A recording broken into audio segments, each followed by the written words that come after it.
Welcome back into the Thomas Fitch Sports Show. We are finally back after taking a week off. A lot has happened, but at the end of the day, it is OU week, OU hate week. So it's currently 11:22 right now, and OU sucks. So let's get started.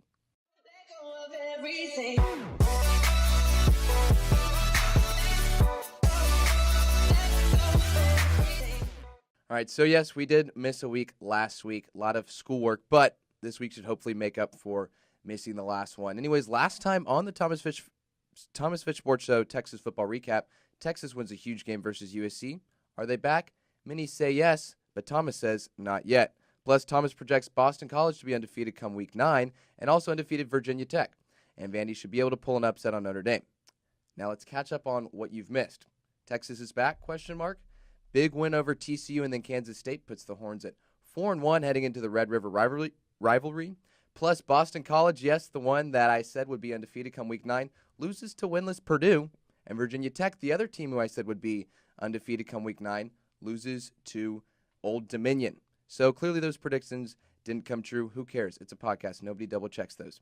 Anyways, I also predicted Vandy to beat Notre Dame. That didn't happen. But it's a good thing that this is a primarily Texas football podcast. So let's talk about some Texas football. Big win over TCU 2 weekends ago. Really a dominating win, winning by 15 points, and really getting off the whole monster that's been TCU, dominating Texas, winning 5 of the last 6 matchups since TCU joined the Big 12. Really one of these, that in the USC game, that feels like the offense and defense both clicking at the same time, something that really hasn't been there for Texas. It's either been the offense doing well while the defense struggles or vice versa. But at this point, both sides of the ball really clicking. Caden Stearns balled out in that game, 2 interceptions. He's a true freshman. He's going to be really good, just has a good head on him. Herman said after the game he's one of the most mature guys he's ever seen on the field, off the field. Just has a knack for the game, and that's really exciting. Colin Johnson also tore up the TCU game, had an incredible diving catch in the end zone. So let's move on to the Kansas State game this past weekend. A little bit less exciting than the TCU game. It was a trap game going up into Manhattan in between 2 rivalries, 2 ranked teams before OU. Absolutely a trap game. Never easy to win in Manhattan. Texas hadn't won in Manhattan since 2002. They do come out with the win, winning 19-14. But it was kind of an ugly win. Texas started off fast. They go up 19-0.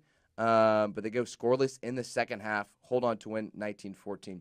So let's get into our offensive and defensive breakdowns. Offensively, don't quite know what to say on this one. Like I just mentioned, 19 points in the first half, none in the second. And a big reason for the stall was the fact that Tim Beck wasn't there to call plays. Obviously, he was hospitalized due to an infection, and so that leaves Tom Herman, and they had another offensive assistant just up in the booth calling plays. And so when that happens, if you saw any clips of Tom Herman on the sideline, he just looked stressed the whole time. He's holding three clipboards, playbooks, just trying to make plays and manage the team. What he said after the game was he felt that once they got up 19-0, the play call got really conservative. And in the first half, there were a lot of trick plays. There were wide receiver throwbacks. Ellinger caught a pass. Just a lot of trick plays that they dialed up. And then they get up 19-0. The team isn't taking shots down the field. And a lot of 3-and-outs happen. So that's just what happens when you're not having your main play caller there in the game. That's expected. And so looking at that, I would say offensive performance, not terrible. But, it only scoring 19 points and scoring 0 points in the second half, never a good look. Ellinger played all right, definitely not his best game from top to bottom. However, it was a game without turnovers, and that is one thing that we've mentioned he struggled with last season, was late-game turnovers. And there were many times in the game where it felt that here's the point where Sam, throws the interception that leads to Kansas State coming back and winning the game. That didn't happen, and still threw for over 200 yards. But like I said, the team didn't take many deep shots in the second half, and when you're not doing that, that just makes the offense so one-dimensional. And I get that they were trying to be conservative, but there comes an extent to where, you're beating Kansas State because you have your foot on the gas, and you take your foot off the gas, and Kansas State comes back in the game. As far as the running game, Ingram comes back. He's finally healthy again. He ran well, 10 carries for 68 yards. At this point, I know he's not the starter, but he's definitely the better back. Has more speed, has more agility. Watson definitely runs harder than Ingram, but he only had 7 carries for 24 yards. And that kind of goes back to the whole one-dimensional aspect of the game. Is in the second half when the deep threat isn't there, it doesn't open up the running game. That's what's opened up the running game in the past for Texas is the deep shots. And when there's the threat that Texas could go deep, that opens up running up the middle, that opens up running on the sides. And that wasn't there until the running game stalls in the second half.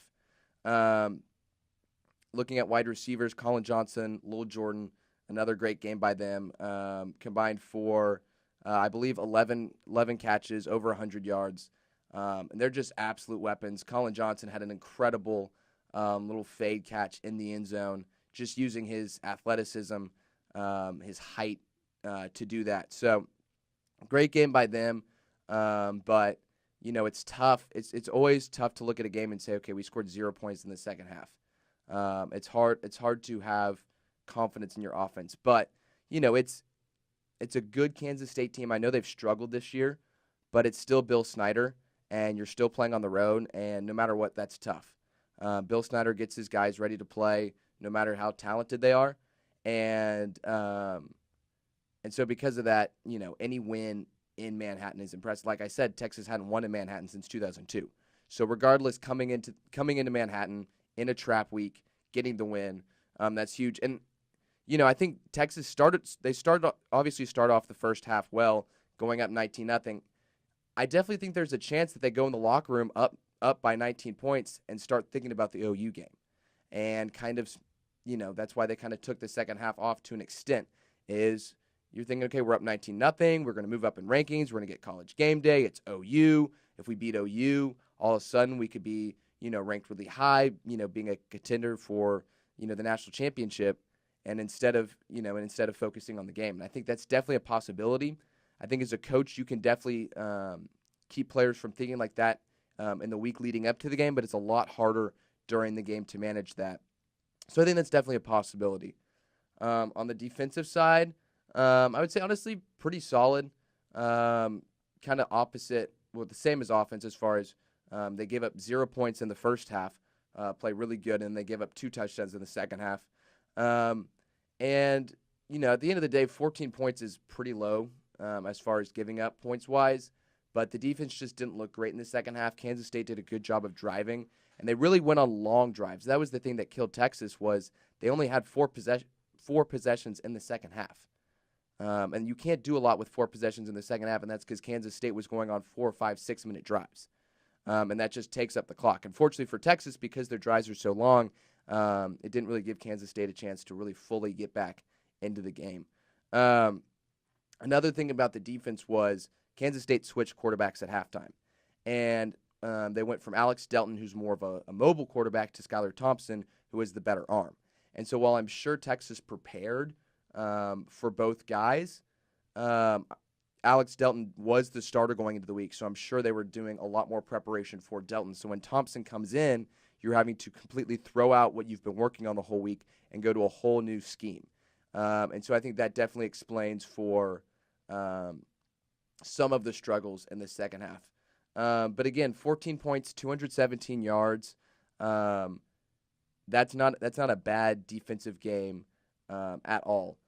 Charles Omenihu, probably his best game. Him and Breckenhager, probably his best game so far. The front seven played really good.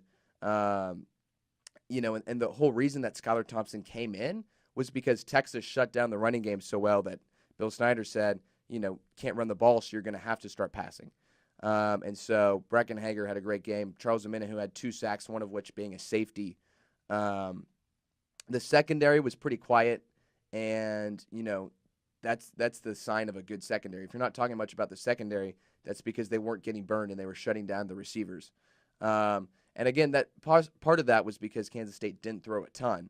But when they did, There weren't a lot of catches. And granted, there were some dropped balls, this is the second game that Texas has won against, in a close game where the team they've played against has dropped a bunch of big passes that probably would have made it a much closer game. But the two quarterbacks, Delton and Thompson, combined 11 of 25 for 110 yards. So really good job by the secondary shutting that down. I would say the thing that really hurt Texas the most in this game was penalties. And this is one thing you always say when you're going to play in Manhattan is if you're gonna beat Bill Snyder at home, you're gonna have to manage penalties. Kansas State had 0 penalties in that game. And that's the most Bill Snyder team thing to do because Kansas State historically is a very disciplined program. And clearly 0 penalties is very disciplined. Texas, 10 penalties, 104 yards. That has a big, big influence on the game, having 104 yards of penalties. And that's a big reason why Kansas State was able to make it a close game at the end of the day. But other than that, I would say defense probably more impressive than the offense in this game. Let's move on to special teams, a little special teams minute. Cameron Dicker, his struggles kind of continue. He was 1 of 2, made a 28-yarder, missed a 48-yarder, and he's young. I still think he has a lot of potential going forward, but he's really any kick he's had over 30 yards just looks completely different from the kicks he has inside of 30 yards. His kicks, his short field goals, his extra points look really pretty good height. And then he goes and tries to kick from 40, 45, 50 yards, and it's a low knuckleball kind of ugly kick. And I don't know what the difference is. I don't know if that's just nerves or if he feels like he really has to kill it. But he definitely needs to work on that. But again, he is a true freshman. He has a lot of time to develop. The other two true freshmen on the special teams, Ryan Bachevsky had 3 punts, 110 yards, 36.7 average. Not bad, saying that one of his punts was blocked. And he struggled so far this year. I'd say probably his best game. Had a 44-yard punt. It feels like he's starting to get more comfortable. Still kind of struggling to settle in to an extent, but definitely getting more comfortable. But it's just hard on special teams when both of your starters are true freshmen. You're going to have struggles. That's going to happen. But I would say overall, not a bad performance for saying they're true freshmen going on the road in Manhattan, which is a tough place to play. So let's look forward to the OU game. Like every year, it's really a toss-up game regardless of talent. You look back to 2015 where Texas beats OU, goes on to finish 5-7, and OU goes on and plays in the college football playoff. This game is all about who comes in with the most intensity, who wants it more, because it's a typical rivalry game. That's what happens. The big question for Texas will be, how can you manage Kyler Murray? Because you need to pressure him. If you blitz too much, though, he's going to get out and he's going to run around you. We've seen him in the past this season just running all over defenses because he is so agile and he can just move around you. But if you don't pressure at all, he's going to go deep, and they have really quick wide receivers, and they're just going to beat you there. And so it's tough, but Todd Orlando is going to have to get really creative with his blitzes, and that's what he's been known for in the past. And I feel like so far this year he's kind of struggled to get creative. Now, again, Kansas State game, 3 sacks. That was definitely an improvement from the past couple games. But he's going to have to get creative in this game because you can't just rush everybody or not rush anybody.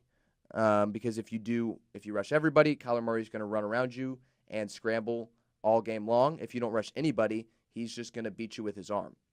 And so that's where they're going to have to be really creative. My feel is that this is going to be a really high-scoring game because OU's defense is not great this year.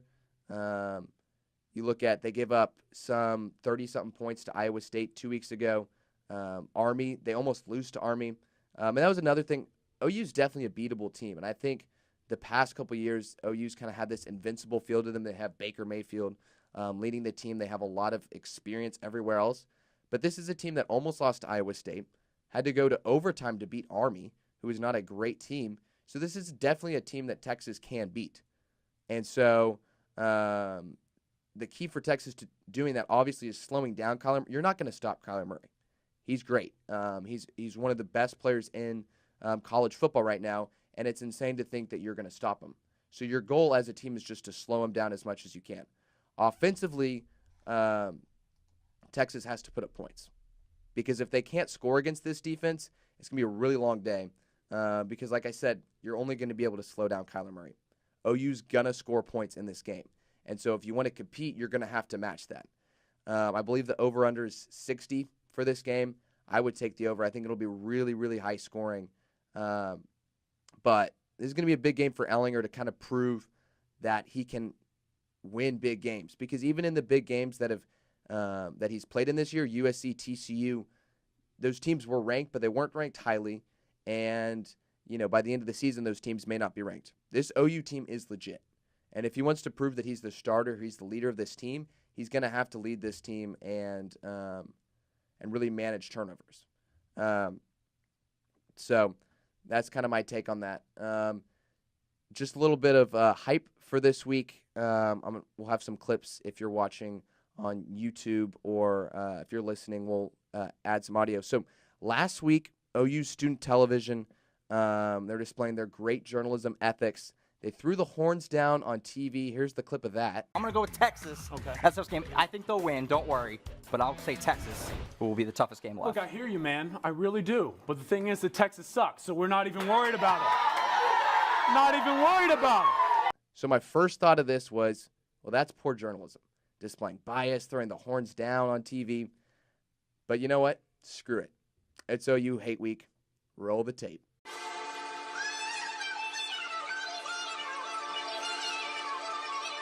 Sooners in school telling me UT ain't this, UT ain't that. Shut the up. Y'all don't even know. All y'all talk about is UT ain't this, UT ain't no hitter, UT a fake. Shut the up. 7 beats.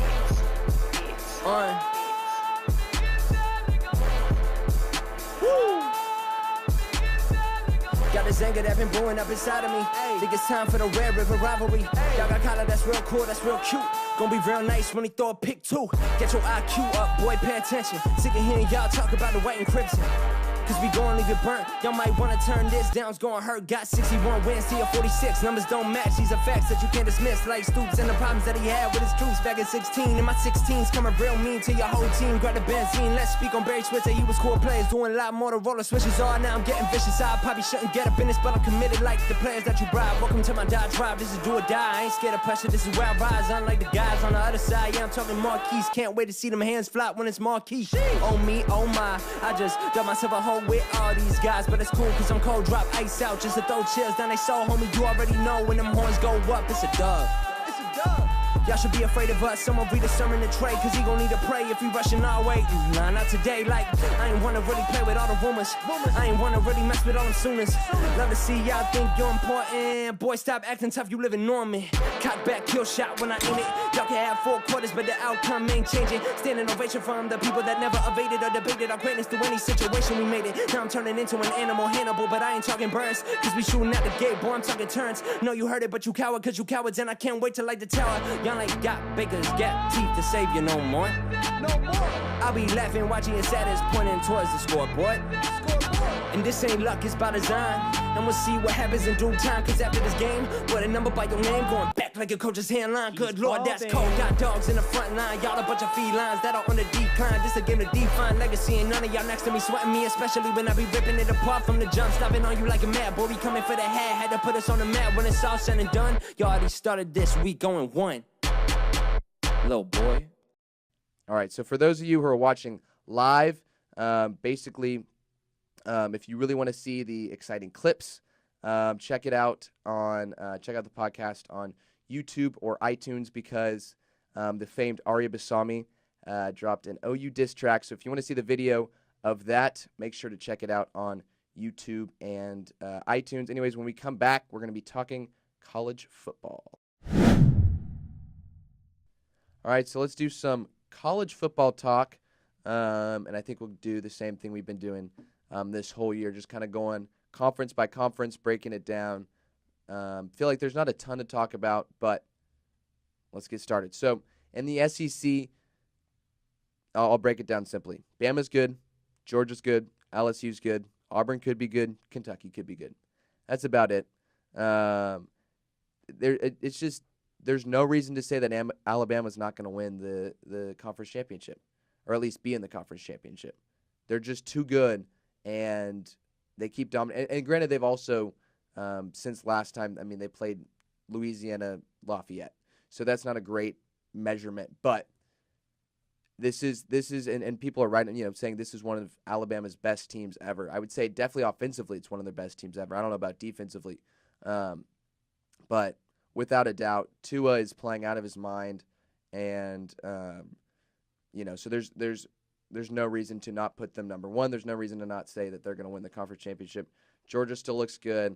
LSU looks really good. They just got to get through Alabama. Auburn, again, like I said, they could be good, but they also have to get through Alabama. And Kentucky, having probably one of the best seasons of the history of the school, undefeated so far. They go into A&M. Hopefully they can win. They're ranked 13th right now. I can't think of the last time they were ranked in the top 15. So great year for Mark Stoops and the Kentucky Wildcats. Heading over to the Big Ten, Ohio State edges out Penn State. And I wouldn't say Penn State's completely out of the college football playoff talk, but the hard thing for them is at this point, to make it into the college football playoff, you got to be in your conference championship game almost without a doubt. And for them to make it to the Big Ten conference championship game, they need Ohio State to lose at least twice. And I just don't know if that's going to happen in the Big Ten. The only challenge for Ohio State, I would say, left is Michigan, and Michigan struggled to beat Ohio State. So that's why this is an unfortunate loss for Penn State, because if they were in the other division, they could win the Big Ten championship game, and I think without a doubt they're in it. They're in the college football playoff. But losing to a team in your division, especially a team like Ohio State, who's clearly very talented, it's just going to be hard to come back from that. They're definitely going to be having to root against Ohio State for the rest of the season. Wisconsin, kind of same boat ever since the BYU loss. They're just going to have to win out and win out big. But at the end of the day, if they beat Ohio State in the conference championship, having won out since BYU, I think it would be hard for voters to not put them in the college football playoffs. Moving on to the Big 12, I would say, without a doubt, it's OU, West Virginia as the front runners. But other than that, the Big 12's wide open. You look at, obviously Texas has a chance to compete. TCU, they lose to Texas, but they're still a solid team. Oklahoma State, Texas Tech, well, obviously Tech beats Oklahoma State 2 weeks ago, then Tech loses to West Virginia, but looks solid. The big question there for them, their quarterback has a collapsed lung in the hospital. If he can come back and be healthy for the rest of the season, Tech definitely a team to watch out for. Oklahoma State, really good offense. Justice Hill, one of the best running backs in the nation, but the early loss to Tech hurts them as far as competing in the Big 12. But I think there's a definite chance that the Big 12 kind of beats up on each other this year, and that you could have a team in the conference championship with 2 or 3 losses in conference. And I think that definitely helps Texas, as far as Texas is not going to go undefeated through the Big 12, I don't think. And I think they can definitely beat any team in the Big 12, but I don't think they have enough talent to say that every week they're going to win. But if teams start beating up on each other, obviously we saw 2 weeks ago Iowa State almost beats OU. If Iowa State can almost beat OU, that means they can beat just about anybody else. Tech almost comes back against West Virginia. So clearly every team in the Big 12 is beatable, but you got to look at the teams with the best 2 quarterbacks, and that's Will Grier in West Virginia, and that's Kyler Murray in OU. So that's why they're the front runners right now. As far as the Pac-12, kind of Pac-12 ACC, definitely the worst 2 conferences this year. In the Pac-12, Stanford 2 weeks ago, really good comeback to beat Oregon, but then they get blown out by Notre Dame. That definitely hurts their playoff chances, just because at this point in the season, when you're in such a weak conference, you need all the wins you can to help your strength of schedule resume, and not just losing to Notre Dame, but getting blown out to Notre Dame definitely hurts their chances. They're going to have to win out and look at kind of a similar situation to Wisconsin. Washington, I would say at this point, definitely in control of the Pac-12. They haven't looked super dominant, but their only losses to Auburn, they looked pretty good against BYU over the weekend, winning pretty big. If they went out, without a doubt, you got to put them in the college football playoff. I think what could really help the Pac-12 is the fact that the ACC is struggling too. And so, if no ACC teams get into the playoff, it really opens the door for a 1 or 2 loss Pac-12 team to make it. Let's talk about the ACC because this is one of the craziest years, I would say, for the ACC in a long time. They're one of the worst, craziest, and most fun conferences to watch this year just because the things that have happened are insane. Florida State looking terrible, and then they come back and beat Louisville. And like I mentioned earlier, Virginia Tech loses to Old Dominion. Old Dominion? I mean, that doesn't even sound like a college in the U.S. And just an incredible upset by Old Dominion, winning by 2 touchdowns against a Virginia Tech team who, was looking like they could have a chance to contend for the college football playoff. But at this point, I would say that loss just about takes them out of it. But then you look at that, they lose to Old Dominion, come back the next week, and beat a ranked Duke. And so ACC really beating up on each other, that's not going to help. And the crazy thing is Virginia Tech is ranked again. And so for them to lose to Old Dominion, drop out of the rankings, and then, a week later be back really is crazy. But the front runner of the ACC is Clemson, and they're looking not great. Almost loses to, granted, a solid Syracuse team, but it's Syracuse. And what happened in that game, Trevor Lawrence gets injured, I want to say in about the second quarter, and obviously literally 3 or 4 days after Kelly Bryant is demoted from starter and says he's going to transfer. And, of course, it would be 3 or 4 days later that Trevor Lawrence gets injured. So the Tigers have to go with the third-string quarterback, and they narrowly escape with a win against Clemson, against Syracuse. So, the ACC is, or as far as Clemson trying to win the ACC, if they lose one game in conference, I think that just about takes them out of playoff contention just because of how weak of a conference it is. Miami still could contend. I know they got blown out by LSU. They've won out since then, but they just don't look good overall for me to say that they can have a chance of being in the college football playoff. Last team here, Notre Dame, obviously the independent. And like I said when I was talking about Stanford, Notre Dame blows out Stanford, looks really good in there. And I think that was a big win for Notre Dame as far as getting confidence. You look at after the big win against Michigan, they almost lose to Ball State, almost lose to Vanderbilt. And to get the confidence back by destroying Stanford, I definitely think this is a team who could have a chance to be in the college football playoff. So, speaking of college football playoff, let me get to my Thomas Fitch Sports Show college football playoff top 4. Number 1, who else but Alabama? I say this 5 times every podcast. There's no reason not to put Alabama at number 1 until they lose a game. And, they're destroying everybody. They look as dominant as they have the last 5 years. It's not fair, but they're really good. Number 2, Ohio State. Big win against Penn State. Has them leapfrog up over Georgia there. And kind of, when you're trying to decide who's good this early in the football season, it's kind of hard when teams are playing, like I said, Alabama playing, Louisiana Lafayette, playing Georgia Southern, all, Foreman, all those teams. And so Ohio State having that big win over Penn State kind of solidifies that they are a legitimate contender and are a legitimate team. Dwayne Haskins looks really good. That Ohio State defense is really good. So, and same thing happened last show. We have a little warning test. Go figure. But we're just going to keep going through this because we're legit journalists on here.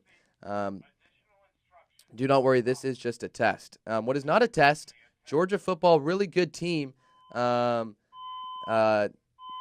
for those beeps again. But Georgia's still undefeated. I think they look really solid.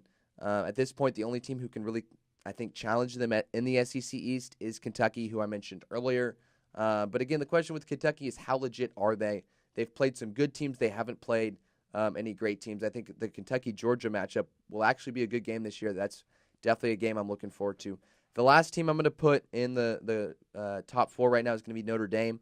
A lot of people don't have them even in the top 5, but I think the convincing win over Stanford is what boosts them up over there, over a lot of good teams. And at this point in the season, like I've been saying, it's whoever's beaten good teams. And a lot of the teams who are in the top 10, who I didn't put in the top 4, are undefeated, but they really haven't beat anybody legit. And Stanford is a legit team who has KJ Costello's a great quarterback. And so for Notre Dame to go in there and get the big win, that's why I have them there in the top 4. On the outside looking in, I put in Clemson there. I just bumped them out of the top 4 after last week. The close game against Syracuse definitely puts a question mark on them, and just the fact that the health of Trevor Lawrence is up into question. If he's healthy and he's able to come back, I think there's a team that could be undefeated, could make their way into the college football playoff. But the defense also struggled in that game too, and that's kind of the strong point of this Clemson team is their defense. And so the fact that they would struggle against Syracuse definitely worries me about that team. Another team on the outside looking at OU, and OU is just one of those teams that really hasn't been tested yet. They look good. Kyler Murray's really good, but a close test against Army, a close game against Iowa State, and it's definitely a beatable OU team. And I don't want to Kyler Murray. He's not a young quarterback, because he is the redshirt junior and he's been in college football for a while, but he is new to the OU system, being a transfer. And there's just the whole problem of, he was drafted in the MLB. He has a $3 or $5 million contract guaranteed for him. And so down the stretch, does he avoid hits and, play kind of conservatively because he knows that he needs to stay healthy to guarantee his MLB contract? Definitely the possibility there. Last team I have on the outside looking at LSU, and I say this every week, but for LSU to make it in the playoff, they have to get through Alabama. There's no way, I don't think this year, that they can make the playoff losing the SEC West. And do I think there's a chance they can beat Alabama? I really actually don't. I know this is a really solid LSU team, but there's just no there's no good quarterback for LSU. I know the quarterback, I'm blanking on his name right now. He's played decent, but I just don't think this LSU team has the firepower to compete with Alabama and to keep up with Alabama offensively. I could be wrong. I've been wrong a lot in the past, but at this point, I think, LSU is just in the unfortunate scenario of having to be in the SEC West when Alabama is this dominant. I think some other teams, Washington has a chance to make it in there, Wisconsin, like I've talked about, but those are teams that aren't as good. But if they win out, I think they'll make it. That's going to do it for us for college football talk. Just for one more time, it is currently at 11:58 or whatever time it is when you're listening to this, and OU still sucks. Have a good OU hate week. Hook 'em horns.